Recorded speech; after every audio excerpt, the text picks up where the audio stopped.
जय हिंद दोस्तों, मैं आपका अपना इंग्लिश टीचर सुधीर निषाद आज के नए वीडियो लेक्चर में मैं आपका स्वागत करता हूं। और आज के नए वीडियो लेक्चर में केवल और केवल मुश्किल से 2 या 3 मिनट का समय दीजिएगा, पूरी की पूरी डिग्री क्लियर कर दूंगा। Positive, comparative and superlative. तो सर पहले तो ये देख लीजिए कि पहले एक ट्रिक लिखी हुई है। ये ट्रिक क्या है? Positive, comparative and superlative. जब पॉजिटिव, कंपैरेटिव और सुपरलेटिव की ट्रिक लिखी है तो इट मींस ये सेंटेंस जो भी चेंज होंगे, ये सेंटेंस जो भी चेंज होंगे ये सेम स्ट्रक्चर में चेंज होंगे। तो जब सेम स्ट्रक्चर में चेंज होंगे तो क्यों ना हम इसके बारे में थोड़ा सा जान लेते हैं। जब थोड़ा सा जानेंगे तो क्या जानेंगे सर? पहले तो देख लीजिए, लिखा है अगर निगेटिव है तो अफर्मेटिव बनेगा और सुपरलेटिव नहीं बनेगा। अगर अफर्मेटिव है तो निगेटिव में बनेगा लेकिन सुपरलेटिव में नहीं बनेगा। यानी पॉजिटिव कंपैरेटिव का स्ट्रक्चर है। तो क्या लिखा है? Ram is as tall as Shyam. तो सबसे पहले क्या लिख देंगे सर? श्याम इज, और टॉल का क्या हो जाएगा? टॉलर देन, आगे क्या लिख देंगे?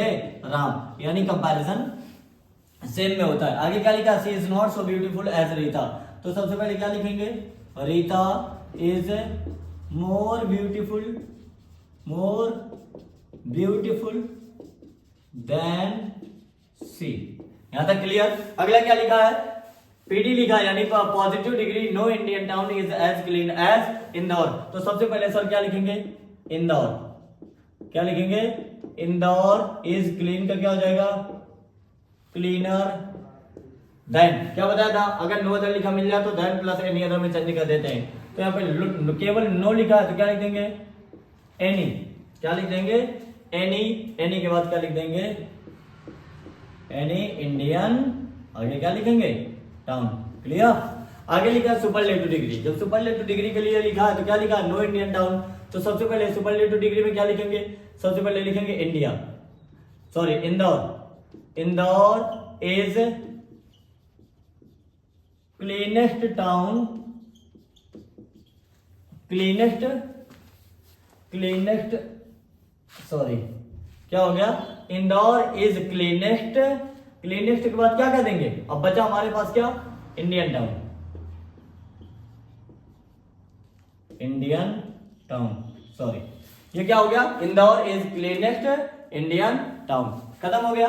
आगे क्या लिखा है? पॉजिटिव, कंपैरेटिव और सुपरलेटिव बनाएंगे तो सब तो बना देते हैं। अगर वेरी फ्यू लिखा मिल जाए तो कहां लेकर के जाते हैं? देन मोस्ट अदर में या देन मैनी अदर में लेकर के जाते हैं। तो आपको कल वाले लेक्चर में समझाने का प्रयास किया था। आप लोगों को बताया था जो मच होता है और क्या होता है? मोर। इसी के बारे में कुछ कंफ्यूजन था ना, मच और मोर के बारे में। सॉरी, मच और मोर कह रहा हूं, मच और मैनी। मच और मैनी के बारे में कंफ्यूजन था तो मैंने कहा था कि एक काम करिएगा, ये मच और मैनी का दोनों का जो कंपैरेटिव डिग्री होता है वो क्या होता है? मोर होता है। क्या होता है? मोर होता है। और जो सुपरलेटिव होता है वो क्या होता है? मोस्ट होता है। अगर सेंटेंस में हमको लिखा मिलता है, अगर हमको सेंटेंस में मच और मैनी लिखा मिलता है तब जाकर के मोर या मोर में चेंज करते हैं, अदरवाइज कंपैरेटिव में चेंज नहीं करते। बाकी मैनी का प्रयोग किया जा सकता है कंपैरेटिव डिग्री में, ठीक है? तो अगर किया जा सकता है तो पहले एग्जांपल देखते हैं। क्या लिखा है? Very few leaders of the world were as great as Gandhi ji. तो सबसे ज्यादा ग्रेट कौन? गांधी जी। तो क्या लिख देंगे? गांधी जी। गांधी जी के बाद क्या लिखेंगे? वॉज। आगे क्या लिख देंगे? One of the. आगे क्या लिखा है? अगर लिखा मिल जाए तो one of the plus superlative degree. तो ग्रेट का क्या हो जाएगा? ग्रेटेस्ट उल्टा कर दिया, सुपरलेटिव डिग्री बना दिया पहले। तो बना देते हैं अब सुपरलेटिव भी हम बना देते हैं। ग्रेटेस्ट, ग्रेटेस्ट, ग्रेटेस्ट मीनिंग गलत हो गई। Greatest leaders, greatest leaders of the world, of the world. ये तो बन गया सर हमारा सुपरलेटिव। क्या बन गया? Superlative HD. और हम बनाना है हमको सुपरलेटिव। कंपैरेटिव, कंपैरेटिव बनाएंगे तो सबसे पहले क्या लिख देंगे? गांधी जी। गांधी जी वॉज। अब वॉज के बाद क्या लिखेंगे? वेरी फ्यू में लिख देंगे देन ये मोर। तो कंपैरेटिव डिग्री तो पहले बना ले सर। कंपैरेटिव बनाएंगे तो क्या हो जाएगा?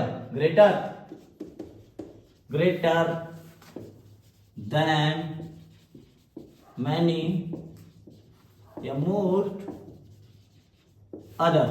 मोस्ट अदर के बाद क्या लिख देंगे? Leaders, leaders of the world. खत्म।